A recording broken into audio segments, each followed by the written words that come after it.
Hey everyone, so I've just posted my complete guide to the Crossfire system, and I really do hope you found that useful. If you haven't seen that already, I'll link to that here and in the description below, so do check that out.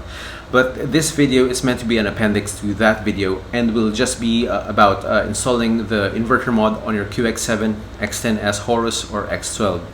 Now I only have the QX7 radio, but the procedure is pretty much the same for all of these radios, except that you're gonna have to refer to a different board layout, which I'll link to the description below. So anyway, without further ado, let's get started.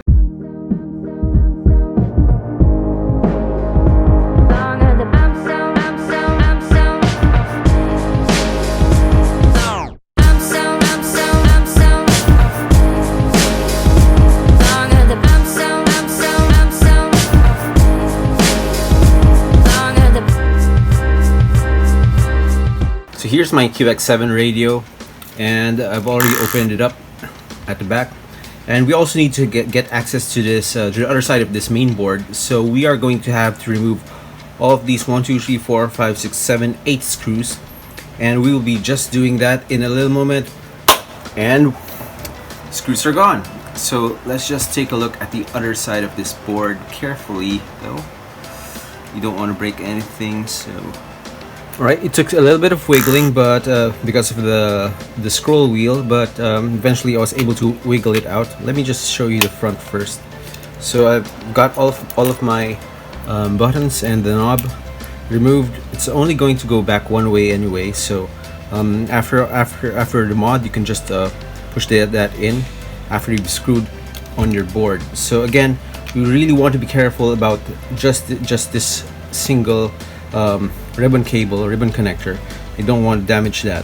And in my case, I can just very carefully just open this up, and you'll see that the Q400 transistor is right over there, right at the bottom. It's very small. If you can compare it to my fingernail, it is tiny. So we only need to solder onto one of those pads, and we need a wire that will go on from there all the way up back here, and we'll have our mod chip.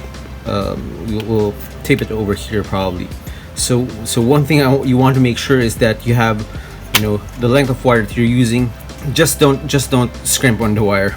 I'll probably use something like this length of wire probably is overkill, but again, more is better, especially since you don't want to open this up again if your wire is too short and you don't want to solder it on again. So I have now my my pieces of wire. It's probably just the right length, I believe. Yeah, and it has a little bit of excess. So you want to have that all prepared. I'm just heating up my iron. Now, if you are not at all confident about your soldering skills, or your these are very tiny parts, so if you're not at all confident, you might be able to bring this to Green Hills and have one of those cell phone repair guys do this for you. You can just tell them the instructions, tell them what to solder to, and they can do it. They have very good skills, so they might be able to do this for you. Am I confident about what I'm going to be about to do? Not really, but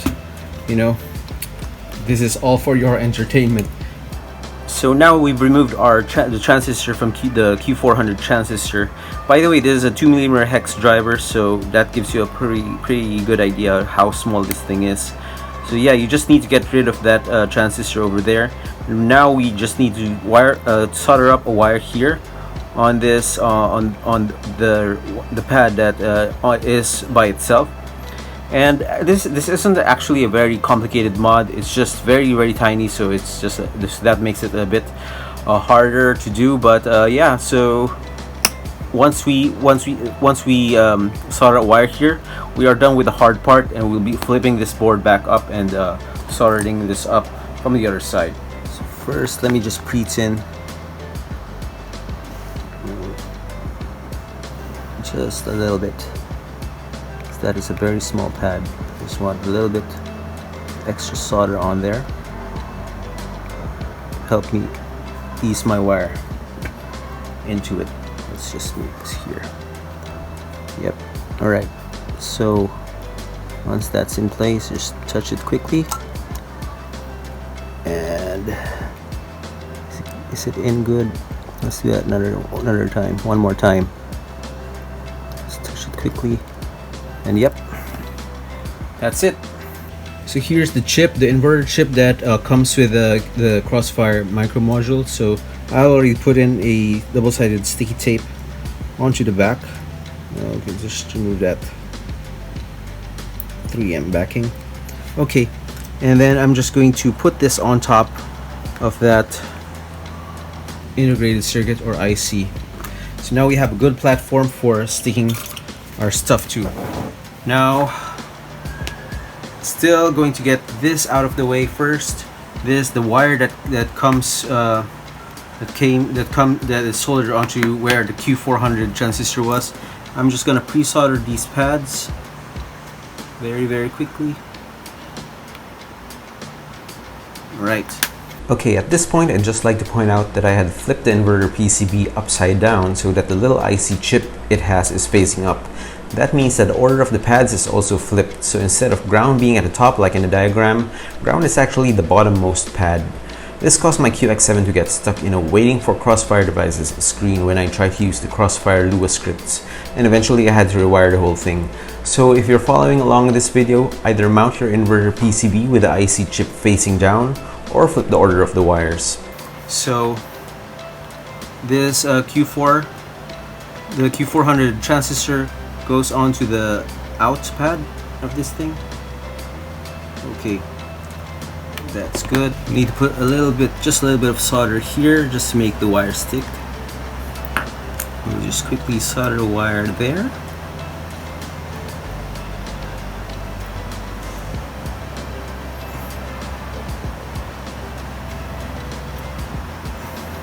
This way we want our 3.3 volt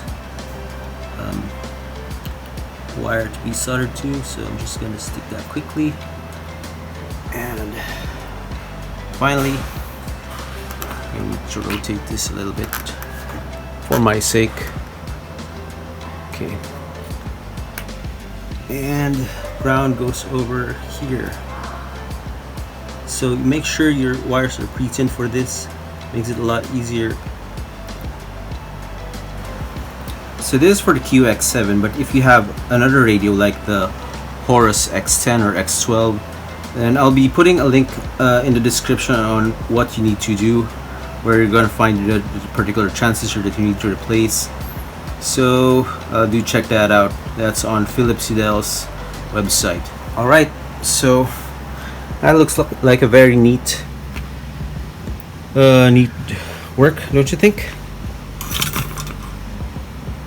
Alright, so now that we have all of the wires soldered up, we're just going to put in back all of these screws and we'll take this out to the field.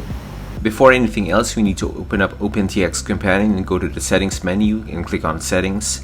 And here we need to install Lua scripts by clicking on Lua as well as Lua C, which is compile Lua scripts.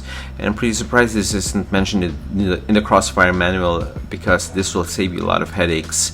Lua C basically allows you to run your scripts with less RAM and more reliability, run it better. So you don't have to worry about this in OpenTX 2.3.1 and later, because it's gonna be installed by default. So we need to click on the download button up here somewhere.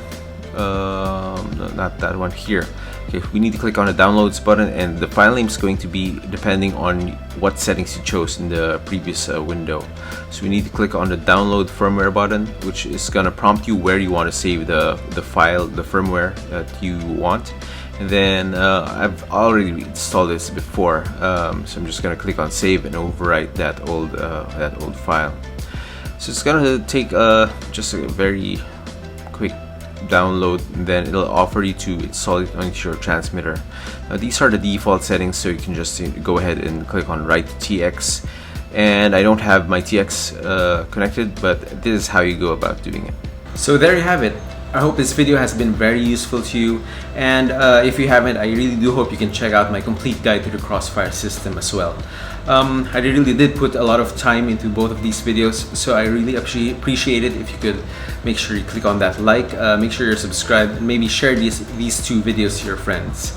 So anyway, as always, keep building, keep flying, and stay home during this COVID-19 pandemic.